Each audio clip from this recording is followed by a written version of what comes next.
এক plate white pasta. Santu মুখ বাড়িয়ে বলল। কবজি উল্টে ঘড়ি দেখল বিকাশ। 11টা বাজতে 5। এত রাতে? চাউমিনটাতে চিকেনের টুকরোগুলো মিশিয়ে সেটা খুন্তি দিয়ে ঢং ঢং শব্দ করে মেশাতে মেশাতে বলল বিকাশ। সন্তু বলল, ভাই সবে 11টা, দেখ না আজ কত রাত অবধি চলে। নিচে ভিড়টা একটু দেখ মুখ বাড়িয়ে। সন্তুর বলা কথাগুলো কান দিয়ে ঢুকে বেরিয়ে যাচ্ছে বিকাশের, ঠিক চলন্ত ট্রেনের মতো। ট্রেনের কথা মনে আসতেই বিকাশের মনে পড়ল আজ শেষ ট্রেনও পাবে না ও। আরও ঘন্টা দুয়েক পরে বেরোলেও সুবীরের বাইকে বাড়ি পৌঁছাতে পৌঁছাতে রাত 2-2:30 বাজবে। আবার কাল বেলা 12টার মধ্যে বেরোতে হবে। ভেবেই যেন ক্লান্ত লাগে বিকাশের। আবার ল্যান্ড ফোনটা বাজছে। এই ফোন বাজছে মানে ভালো লক্ষণ, কিন্তু এখনকার ভালো লক্ষণটা যে বিকাশের জন্য খারাপ হবে সেটা বেশ বুঝতে পারছে বিকাশ। দুবার রিং হতেই সন্তু ধরে কিছু লিখছে। মনে হচ্ছে অনেক কিছু অর্ডার আছে। শম্ভুদা, 4টে চিকেন রোল, একটা মোগলাই, হেঁকে বলল সন্তু। ওর এটাই কাজ, নিজ থেকে ফোন করে যেসব অর্ডার দেয় ও লেখে আর জায়গা মতো পৌঁছে দেয় সেসব অর্ডার। ওয়াও কিচেন নামকরা রেস্টুরেন্ট পার্ক স্ট্রিটের বুকে। দোতলা রেস্টুরেন্টের হাফতলা জুড়ে রয়েছে রান্নাঘর, মানে ওয়াও কিচেনের রহস্য। সেই রান্নাঘরের মধ্যে আবার ছোট ছোট কূপের মতো রান্নাঘর। একটায় মোঘল, একটায় চীন, একটায় সাউথ ইন্ডিয়ান, একটায় আবার বাংলা। প্রতিটা রান্নাঘর সামলানোর দায়িত্বে আছে অভিজ্ঞ কুকেরা সব। নিচ থেকে অর্ডার আসছে আর চোখের নিমেষে রান্না হয়ে যাচ্ছে। কিরে, পাস্তা হলো তোর? সন্তুর কথায় বিকাশ দাঁত মুখ খিচিয়ে বলল, এই তো চিকেন চাউ হলো 10টা, একটা ভেজ চাউ করে তারপর পাস্তা। বলতে বলতে সবজিগুলোর মধ্যে সয়া সস ঢেলে দিল বিকাশ, সাথে ভিনিগার। সস আর ভিনিগার মিলে এমন একটা ধোঁয়া তৈরি হয় যেটা নাকে যেতেই শ্বাসকষ্ট শুরু হয় আজকাল বিকাশের। বড্ড চাপ ধরে বুকটাতে। এই ধোঁয়া থেকে সরে গিয়ে ফ্রিজ খুলল বিকাশ। এই শ্বাসকষ্টের সময়গুলোতে এই ঠান্ডা হাওয়াটা বেশ লাগে ওর। বাইরে ডিসেম্বরের ঠান্ডা, কিন্তু সেটা এই জ্বলন্ত কূপে বোঝার উপায় নেই। ফ্রিজ খুলে দুদণ্ড দাঁড়িয়েই হাত বাড়িয়ে চিজের কৌটোটা নিয়ে আসলো বিকাশ। চিজের কৌটোটা খুলতেই মনে পড়ল বিকাশের যে আজ আসার সময় ও বলে এসেছিল, রাতে কিচ্ছু রান্না করো না, আজ চিজ পাস্তা খাওয়াবো। কথার কথা বলে এসেছিল বিকাশ। রোজ বেরোনোর সময় ছেলেটার এক বায়না, বাবা আজ অফিসে যেও না, আজ বরং একসাথে ঘুরতে যাব আমরা। বিশ্বজিৎ, সম্রাট সবাই কি সুন্দর চিড়িয়াখানা, জাদুঘর যাচ্ছে, আর আমি? কেমন অফিস তোমার? সন্ধ্যাবেলা অবধি কাজ। সদ্য 5-এ পড়ল তোজো। আজকাল বেশ বোঝে কোনটা ভালো আর কোনটা খারাপ, কোনটা মজার বা কোনটা দুঃখের। ও জানে ওর বাবা চাকরি করে, সন্ধ্যের ডিউটি। বাবা যে সারাদিন ওর মায়ের মতোই রান্নাঘর সামলায়, এই কথাটা আর বলতে পারেনি বিকাশ। তাও যদি একটা ডিগ্রি থাকতো হোটেল ম্যানেজমেন্টের। সদ্য চাকরি হারিয়েছিল বিকাশ তখন। দার্জিলিংয়ের একটা বড় হোটেলে দেখাশোনার কাজ করত। বেশ নামি হোটেল। বাড়ির বাইরে থাকা মোটামুটি ভালোই পেত। তোজোর আসার খবর আর এই চাকরি দুটোই একসাথে হয়েছিল। 15 দিন পর পর এসে 2 দিন থাকতো বিকাশ। হই হুল্লোড়ে কাটত দিনগুলো। দার্জিলিংয়ের দিনগুলো খুব সুন্দর ছিল ওর। ওখানেই ও বানাতে শিখেছিল নুডলস, পাস্তা, মোমো, রকমারি ফ্রাইড রাইস, মাংসের বাহার, আরও কত কী। ভাবেনি এই বিদ্যাই কাজে লেগে যাবে জীবনে। তেলে সেদ্ধ করা পাস্তাটা দিয়ে তাতে বানিয়ে রাখা সাদা সসটা ঢেলে দিল বিকাশ।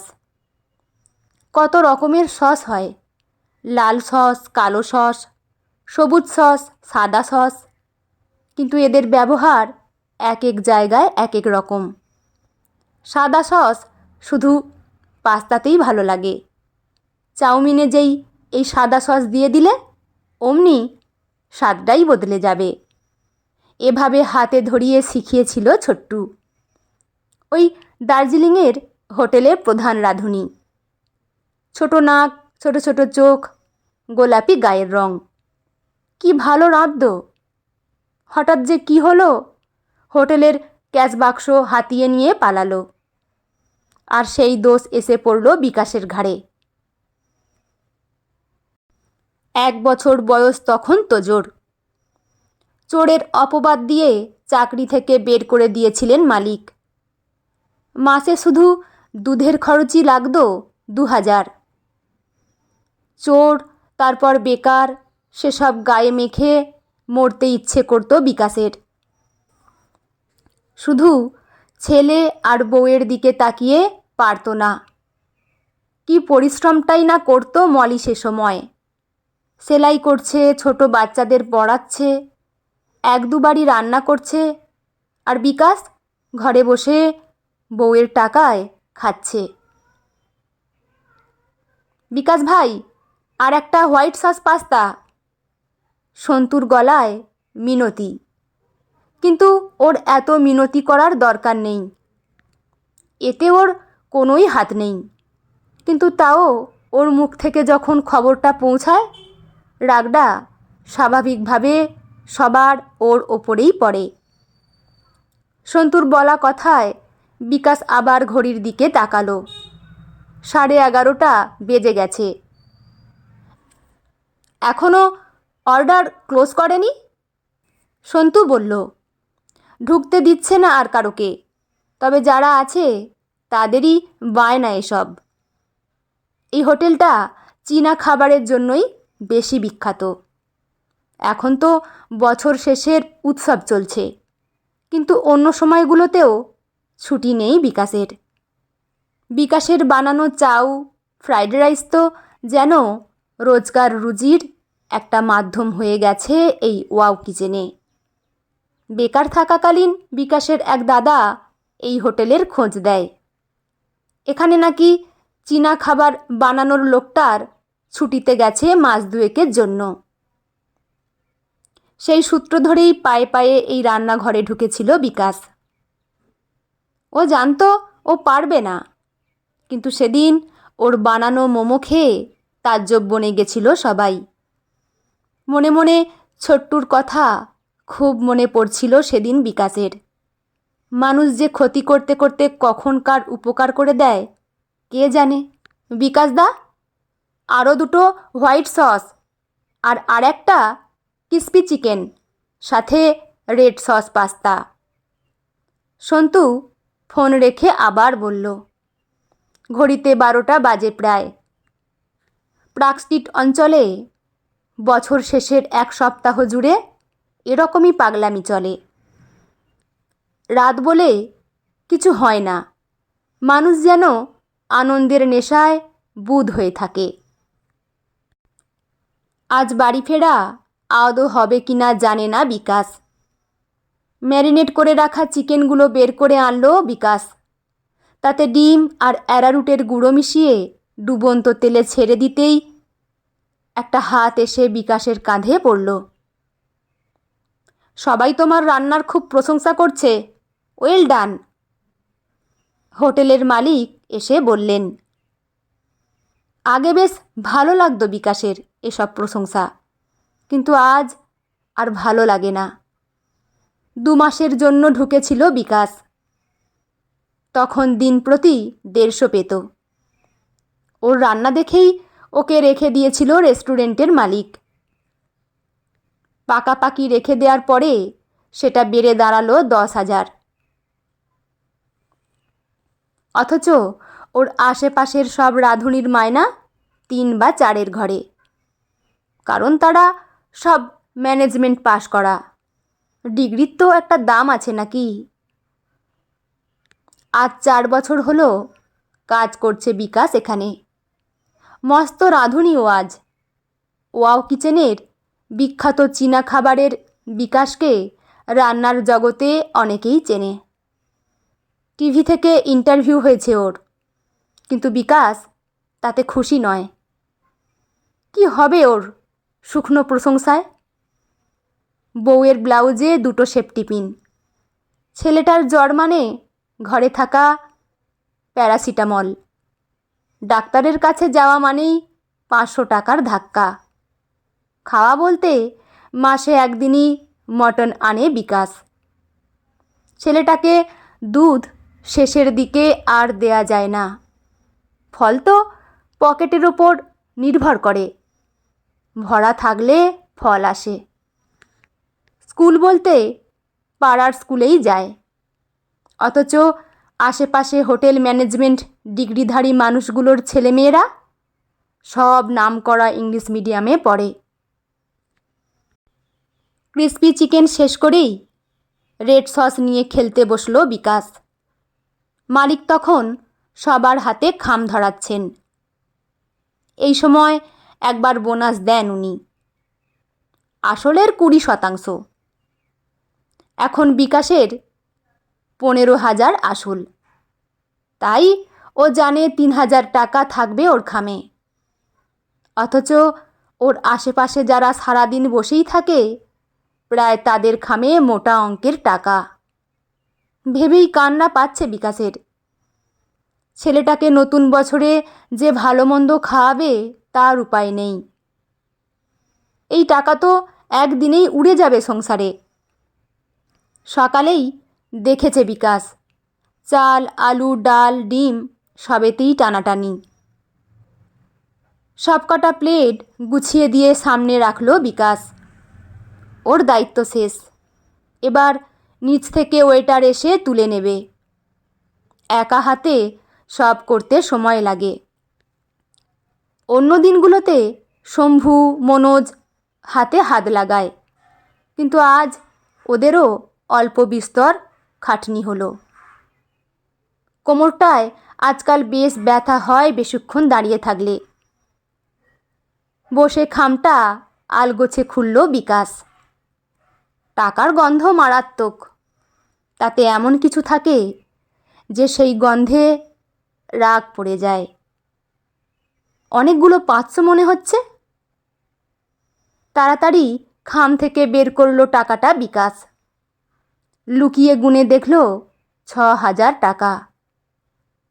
এবার কি তাহলে শতাংশের পরিমাণ বাড়ল? অবাক হয়ে ভাবছে বিকাশ। কি ভাবছো বিকাশবাবু? সমরেশ এসে বলতে বিকাশ চমকালো। কি বলবে বুঝে পাচ্ছে না বিকাশ। সত্যি বলবে নাকি মিথ্যা? ভুল করে বেশি এসে গেলে তো ফেরত দিতে হবে। টাকাটা থাকলে কত কাজে লাগতো, কিন্তু না বলাটাও পাপ।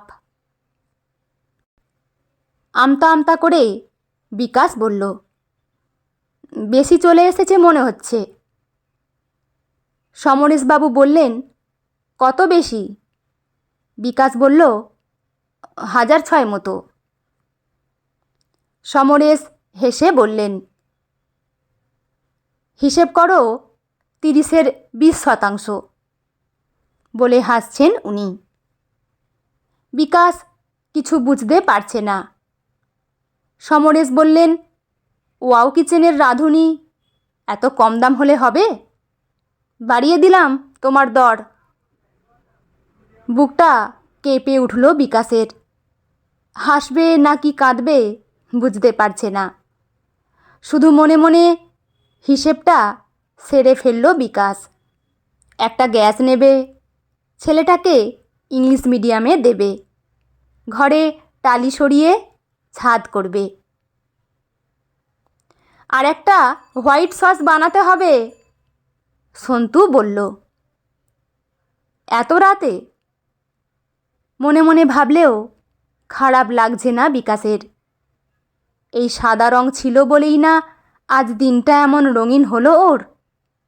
একটা কেন, 100টা সাদা সসের পাস্তা বানাতে পারে বিকাশ, কারণ ও আজ খুব খুশি। আজ আর মনে হচ্ছে না ডিগ্রির দাম বেশি, আজ মনে হচ্ছে দক্ষতারও দাম আছে। এত দাম হবে একদিন যেটা ডিগ্রিকেও ছাপিয়ে যাবে। খুব যত্ন করে বানাচ্ছে বিকাশ এই হোয়াইট সস পাস্তাটা। বন্ধুরা, গল্পটি একটু অন্যরকম, আমার তো বেশ ভালো লেগেছে। আপনাদের কেমন লাগলো অবশ্যই কমেন্ট করে জানাবেন। আর চ্যানেলে নতুন বন্ধু হয়ে থাকলে চ্যানেলটি সাবস্ক্রাইব করে পাশে থাকবেন। লেখা অনিন্দিতা মুখার্জি সাহা, পাঠে আমি রিমি। দেখা হচ্ছে পরের কোনো গল্প নিয়ে। ভালো থাকবেন সবাই, ধন্যবাদ।